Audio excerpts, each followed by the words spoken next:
Welcome to success board. तो बच्चों आज हम बात करेंगे, ठीक है, हिंदी वर्णमाला से जितने भी मोस्ट इंपॉर्टेंट क्वेश्चन हैं स्वर से और व्यंजन से, ठीक है, टॉप 30 क्वेश्चन, ठीक है, टॉप 30 क्वेश्चन, जितने भी मोस्ट इंपॉर्टेंट क्वेश्चन जो बार बार एग्जाम में पूछे जाते हैं उन्हीं क्वेश्चन को हम हल करेंगे। ठीक है, तो अगर आप चैनल पर नए हैं तो चैनल को सब्सक्राइब करके बेल आइकन को भी प्रेस कर ले, जिससे कि आप लोगों को नोटिफिकेशन मिलती रहे। ठीक है, तो इससे बाहर एक भी प्रश्न नहीं आएगा हिंदी में स्वर और व्यंजन से। ठीक है, चलिए देखते हैं क्वेश्चन नंबर 1। देखिए क्या कह रहा है, क्वेश्चन नंबर 1 कह रहा है, ठीक है, देखिए, हाँ, क्वेश्चन नंबर 1 कह रहा है वर्ण किसे कहते हैं। ठीक है, तो वर्ण किसे कहते हैं, तो आपको पता है कि वर्ण किसे कहते हैं। तो ध्वनि को क्या कहते हैं हम, ध्वनि को वर्ण कहते हैं। ठीक है, तो ध्वनि को हम क्या कहते हैं, वर्ण कहते हैं। भाषा की सबसे छोटी इकाई कौन सी है, तो वर्ण है। चलिए आगे बढ़ते हैं, नेक्स्ट क्वेश्चन देख लेते हैं। दूसरा क्वेश्चन देखिए क्या कह रहा है। दूसरा क्वेश्चन है कि भाषा की लघुत्तम इकाई, ठीक है, भाषा की लघुत्तम इकाई कौन सी है, तो भाषा की लघुत्तम इकाई जो है वो कौन सी है, वो वर्ण है। ऑप्शन नंबर घ वर्ण है। ठीक है, भाषा की सबसे छोटी इकाई या लघुत्तम इकाई कही जाए तो क्या है, वो वर्ण है। चलिए आगे बढ़ते हैं, नेक्स्ट क्वेश्चन देखते हैं। नेक्स्ट क्वेश्चन कह रहा है कि ध्वनि का लिखित रूप क्या है, तो ध्वनि का लिखित रूप क्या है, तो ध्वनि का लिखित रूप वर्ण है। ठीक है, तो ध्वनि का लिखित रूप क्या है, तो ध्वनि का लिखित रूप क्या है, वर्ण है। ठीक है, तो ऑप्शन नंबर डी वर्ण है। ठीक है, चलिए आगे बढ़ते हैं, नेक्स्ट क्वेश्चन देखते हैं। नेक्स्ट क्वेश्चन क्या कह रहा है, नेक्स्ट क्वेश्चन है कि हिंदी वर्णमाला में अयोग वाह वर्ण कौन से हैं, तो अयोग वाह वर्ण कौन से हैं, तो अयोग वाह वर्ण ऑप्शन नंबर घ अंग और अहा है। ठीक है, अंग और अहा अयोग वाह हैं। ठीक है, चलिए आगे बढ़ते हैं, नेक्स्ट क्वेश्चन देख लेते हैं। नेक्स्ट क्वेश्चन कह रहा है कि निम्न में से हस्व स्वर नहीं है, तो हस्व स्वर कितने होते हैं, तो हस्व स्वर की संख्या कितनी होती है, तो 4 होती है। कौन कौन सी होती है, तो छोटा आ होते हैं, ठीक है, छोटा आ, छोटी ई, छोटा ऊ और ऋण। ठीक है, छोटी ई, छोटा ऊ और ऋण होते हैं। तो ये क्या है, ये हस्व स्वर है। और हस्व स्वर इसमें क्या पूछा, हस्व स्वर नहीं है पूछ रखा है, तो इसमें कौन से है, तो बड़ी ई जो है ये क्या है, ये दीर्घ में है। ठीक है, ये दीर्घ स्वर है, तो ये हस्व स्वर नहीं है, तो ऑप्शन नंबर घ सही है। चलिए आगे बढ़ते हैं, नेक्स्ट क्वेश्चन देखते हैं। क्वेश्चन नंबर 6 देखिए क्या कह रहा है। क्वेश्चन नंबर 6 कह रहा है कि निम्न में से दीर्घ स्वर कौन सा है, तो दीर्घ स्वर मतलब बड़ा स्वर। तो दीर्घ स्वर कौन से होते हैं, तो दीर्घ स्वर की संख्या कितनी होती है, 7 होती है। ठीक है, जिसमें से क्या आएगा, बड़ा आ आएगा, ठीक है, बड़ा आ, बड़ी ई, बड़ा ओ। ठीक है, ये क्या होते हैं, ये मूल होते हैं। ठीक है, ये मूल दीर्घ स्वर होते हैं। ठीक है, उसके बाद में आता है संयुक्त स्वर। ठीक है, संयुक्त दीर्घ स्वर, तो संयुक्त में आ जाते हैं, तो संयुक्त जो होते हैं, ठीक है, संयुक्त दीर्घ स्वर होते हैं। तो संयुक्त दीर्घ स्वर में क्या आ जाते हैं, ऋण। ठीक है, ऋण तो स्वर में आ जाता है।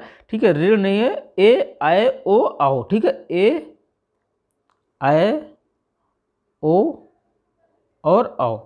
ठीक है, तो ए आए ओ आओ। ठीक है, ये जो 4 होते हैं ये संयुक्त दीर्घ स्वर होते हैं। और ओनली दीर्घ स्वर की अगर बात करें तो दीर्घ स्वर की संख्या कितनी होती है, तो दीर्घ स्वर की संख्या होती है 3। ठीक है, दीर्घ स्वर की संख्या होती है कितनी, 3, बड़ा, बड़ी और बड़ो। तो ये पूछ के रखा है दीर्घ स्वर कौन से होता है, तो दीर्घ स्वर इसमें कौन से हैं, तो दीर्घ स्वर कौन से हैं इसमें, तो इसमें दीर्घ स्वर है ऑप्शन नंबर ग बड़ा आ। ठीक है, क्योंकि छोटा आ किस में आ जाता है, तो छोटा आ हस्व स्वर में आ जाता है। ठीक है, जिसको हम मूल स्वर भी कहते हैं। और बड़ा आ, ओ और औ, ठीक है, ओ और ओ जो होता है वो संयुक्त में आ जाता है। ठीक है, तो इसलिए क्या है इसमें ऑप्शन नंबर ग बड़ा आ जो है वो दीर्घ स्वर है। चलिए आगे बढ़ते हैं, नेक्स्ट क्वेश्चन देखते हैं। क्वेश्चन नंबर 7 देखिए क्या कह रहा है।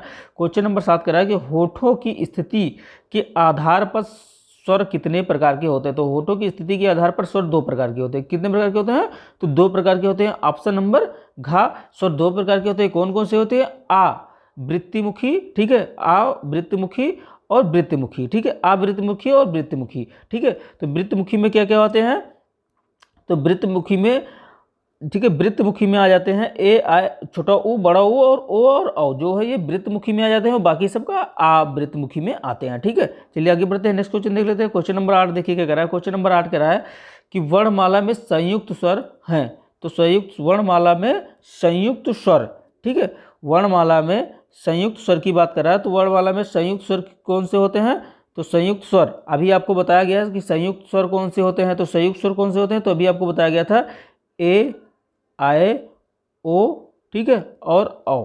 ठीक है, तो यही 4 तो संयुक्त स्वर थे। तो 4 देख लेते हैं इनमें संयुक्त स्वर कौन से हैं, तो ए भी है इसमें, औ भी है, तो ऑप्शन नंबर ग। ठीक है, इसमें ऑप्शन गलत है तो इसमें ऑप्शन नंबर घ रहेगा। यहाँ पे जो गा लिखा कोई दिक्कत नहीं है। तो हमको पता है कि संयुक्त कौन से होते हैं, तो संयुक्त की संख्या कितनी होती है, 4 होती है। तो चारों में से देख लेते हैं तो कौन सा है, तो ऑप्शन नंबर ग सही है। ठीक है, ए और औ। चलिए आगे बढ़ते हैं, नेक्स्ट क्वेश्चन देख लेते हैं। क्वेश्चन नंबर 9 देखिए क्या कह रहा है।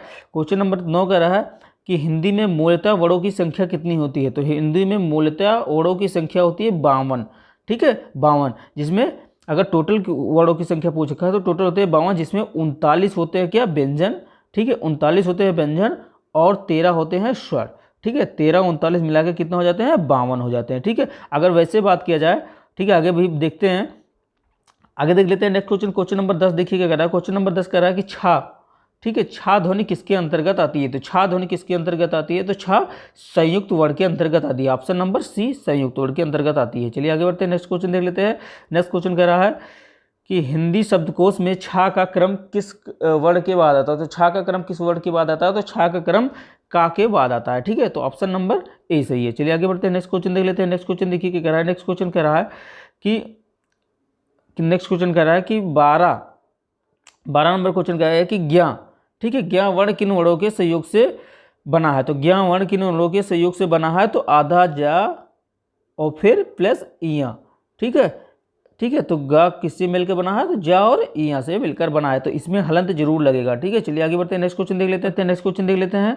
घा का उच्चारण स्थान, तो घा का उच्चारण का खा गा घा, तो घा का उच्चारण स्थान क्या होगा, कंठ होगा, ठीक है घा का उच्चारण स्थान कंठ होगा। तालु किसका होगा, तो चा वर्ग का उच्चारण स्थान होगा। दंत क्या होगा, ये ता वर्ग का होगा। और मूर्धा क्या होगा, ये टा वर्ग का होगा, ठीक है तो टा वर्ग का उच्चारण स्थान होगा। चलिए आगे बढ़ते हैं, नेक्स्ट क्वेश्चन देख लेते हैं। नेक्स्ट क्वेश्चन क्या कर रहा है, देखिए 15 नंबर क्वेश्चन कर रहा है, इनमें से संयुक्त व्यंजन कौन से हैं। तो संयुक्त व्यंजन मतलब क्षत्रिय ज्ञा, तो इसमें क्या है ज्ञा है, तो ये क्या होगा ऑप्शन नंबर बी। चलिए आगे बढ़ते हैं, नेक्स्ट क्वेश्चन देख लेते हैं।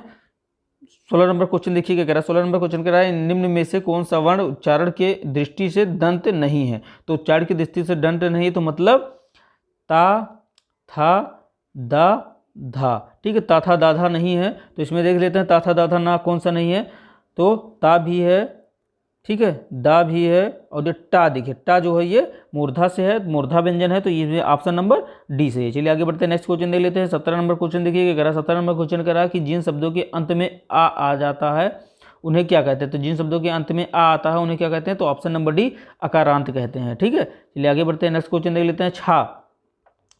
छा वर्ण किसके योग से बना है। तो छा वर्ण किसके योग से बना है, तो ऑप्शन नंबर ए, ठीक है का और प्लस सा से मिलकर बना है, ठीक है का और प्लस सा के मेल से बना है, तो ऑप्शन नंबर ए। चलिए आगे बढ़ते हैं, नेक्स्ट क्वेश्चन देख लेते हैं। 19 नंबर क्वेश्चन देखते हैं क्या कर रहा है। 19 नंबर क्वेश्चन कर रहा है कि हिंदी वर्णमाला में स्वरों की कुल संख्या। तो हिंदी वर्णमाला में स्वरों की कुल संख्या पूछ रखा है, तो स्वरों की कुल संख्या हो गई 13। तो हिंदी वर्णमाला में अगर हिंदी वर्णमाला में स्वर की संख्या पूछता तो स्वर की संख्या कितनी है, तो स्वर की संख्या 11, ठीक है हिंदी वर्णमाला में स्वर की संख्या कितनी है, तो 11 है। अगर कुल स्वर की संख्या पूछे तो 13 है, ठीक है। चलिए आगे बढ़ते हैं, नेक्स्ट क्वेश्चन देखते हैं।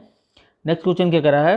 नेक्स्ट क्वेश्चन 20 नंबर क्वेश्चन कह रहे हैं कि निम्न में से कौन सा स्वर नहीं है। निम्न में से कौन स्वर नहीं है, तो स्वर में से कौन सा नहीं है, तो आपको पता है कि यहाँ जो दिख रहा है ऑप्शन नंबर डी ये स्वर नहीं है। छोटा आ छोटो और ए ये स्वर हैं। चलिए आगे बढ़ते हैं, नेक्स्ट क्वेश्चन देख लेते हैं। 21 नंबर क्वेश्चन क्या कर रहा है, देखिए 21 नंबर क्वेश्चन कह रहा है कि निम्नलिखित में से कौन टा वर्ग नहीं है। तो टा वर्ग का नहीं है, तो टा ठा, ठीक है डा ढा अड़ा घा जो कि है ये नहीं है, तो ऑप्शन नंबर डी घा नहीं है। घा किसका है, तो कंठ वर्ग का है, ठीक है तो घा किसका है, ये कंठ का है, ठीक है कंठ का है। चलिए आगे बढ़ते हैं, नेक्स्ट क्वेश्चन देख लेते हैं। नेक्स्ट कह रहा है 22 नंबर क्वेश्चन देखिए। 22 नंबर क्वेश्चन कह रहा है कि हिंदी वर्णमाला में व्यंजनों की संख्या। तो हिंदी वर्णमाला में व्यंजनों की संख्या कितनी है, 36 है। तो हिंदी वर्णमाला में 33 है। हिंदी वर्णमाला में व्यंजनों की संख्या कितनी है, तो 33 है। और कुल व्यंजनों की संख्या अगर पूछे तो कुल व्यंजनों की संख्या कितनी है, तो 39 है, ठीक है कुल व्यंजनों की संख्या 39 है। और हिंदी वर्णमाला में व्यंजनों की संख्या अगर पूछे तो कितनी है, 33 है। चलिए आगे बढ़ते हैं, नेक्स्ट क्वेश्चन देख लेते हैं। क्वेश्चन नंबर 23 देखिए क्या कह रहा है। क्वेश्चन नंबर 23 कह रहा है कि सा हा कौन से व्यंजन कहलाते हैं। तो सा हा ऑप्शन नंबर गा संघर्षी व्यंजन कहलाते हैं, ठीक है ऑप्शन नंबर गा संघर्षी व्यंजन ऊष्म संघर्षी व्यंजन कहलाते हैं। चलिए आगे बढ़ते हैं, नेक्स्ट क्वेश्चन देखते हैं। 24 नंबर क्वेश्चन क्या कह रहा है, देखिए 24 नंबर क्वेश्चन कर रहा है कि कौन सा घोष है, ठीक है तो कौन सा घोष है, तो घोष की बात कर रहा है, ठीक है तो घोष देखिए इसमें से कौन सा है, तो घोष कौन सा है, तो हा जो है ये घोष है, ठीक है तो हा इसमें क्या है, ये घोष है। चलिए आगे बढ़ते हैं, नेक्स्ट क्वेश्चन देख लेते हैं। नेक्स्ट क्वेश्चन क्या कर रहा है। नेक्स्ट क्वेश्चन कह रहा है कि व्यंजन सा का उच्चारण स्थान क्या है। तो व्यंजन सा का उच्चारण स्थान क्या है, तो मूर्धा है, ठीक है मूर्धन्य व्यंजन है, ठीक है। आगे बढ़ते हैं, नेक्स्ट क्वेश्चन देख लेते हैं। 26 नंबर क्वेश्चन क्या कह रहा है। 26 नंबर क्वेश्चन कह रहा है कि छा ध्वनि किसके अंतर्गत आती है? तो छा ध्वनि किसके अंतर्गत आती है? तो छा ध्वनि संयुक्त वर्ण के अंतर्गत आती है। चलिए आगे बढ़ते हैं, नेक्स्ट क्वेश्चन देख लेते हैं। 27 नंबर क्वेश्चन कह रहा है कि हिंदी शब्दकोश में छा का क्रम किस वर्ण के बाद आता है? तो हिंदी शब्दकोश में छा का क्रम का के बाद आता है। ठीक है, चलिए आगे बढ़ते हैं, नेक्स्ट क्वेश्चन देख लेते हैं। नेक्स्ट क्वेश्चन है कि अंतस्थ व्यंजन वर्ण कौन से हैं? तो अंतस्थ व्यंजन वर्ण कौन से हैं? तो ऑप्शन नंबर खा या रा लावा। ठीक है, तो या रा लावा। ठीक है, आगे बढ़ते हैं, नेक्स्ट क्वेश्चन देख लेते हैं। नेक्स्ट क्वेश्चन कह रहा है कि ए और अ वर्ण क्या कहलाते हैं? तो ए और अ वर्ण क्या कहलाते हैं? तो ऑप्शन सी कंठ तालव्य कहलाते हैं। ठीक है, ऑप्शन सी कंठ तालव्य कहलाते हैं। चलिए आगे बढ़ते हैं, नेक्स्ट क्वेश्चन देख लेते हैं। नेक्स्ट क्वेश्चन कह रहा है कि प्रयत्न के आधार पर ला, ठीक है, ला किस प्रकार की ध्वनि है? तो ला प्रयत्न के आधार पर ला एक पार्श्विक ध्वनि है। ऑप्शन नंबर डी ला एक पार्श्विक ध्वनि है। अगर आपको वीडियो अच्छी लगी हो, ठीक है, तो वीडियो को सब्सक्राइब करके बेल आइकन को भी प्रेस कर लें, जिससे कि आप लोगों को नोटिफिकेशन मिलती रहे। ठीक है, धन्यवाद।